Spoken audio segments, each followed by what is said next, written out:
The Davidson County Sheriff's Office has just suspended 4 of their deputies after they discovered that these deputies were wearing police patches while they were working private security. And I guess ultimately that's the biggest concern for a lot of people, right? You may walk up and down downtown Broadway and you may think the person that you're asking for help is a certified police officer because they have police on their shoulder. Not always the case. The thing is, Metro Nashville Charter says that the deputies don't have police powers because those responsibilities are left for the police department. The Sheriff's Office ran an audit and realized that they had about 13 former or current deputies who also worked for Solaren.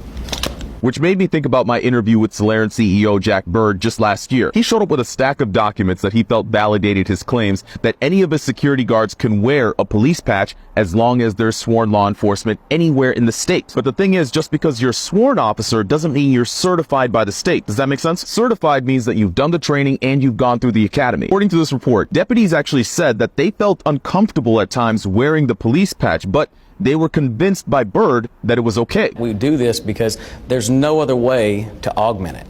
We have an officer shortage at this point, so we have to make sure that we have the security that we need. Byrd, who at one point worked for the Sheriff's Office, is not a certified officer in the state of Tennessee, but that didn't stop him from wearing a police vest while walking downtown Nashville. Now, when this photo was taken, Byrd, who is on the far right, was actually a reserve officer for the Millersville Police Department. The only person who was a certified officer in this photo is the person on the far left, but they all work for Solaren. They don't regulate reserves. They don't regulate auxiliaries. They don't regulate special deputies. Which is why some people argue that this is why security companies recruit anyone with law enforcement in their title. Byrd, however, says it's simpler than that. It pays more. Let's talk about the basic. It pays more. Which could explain why Solaren was so eager to have people wear police patches, even though Byrd himself agrees that it could be misleading. He now has a patch for security and a patch for law enforcement off duty. The state is actually coming up with their own patch. That way you can tell if someone is a certified police officer or their security.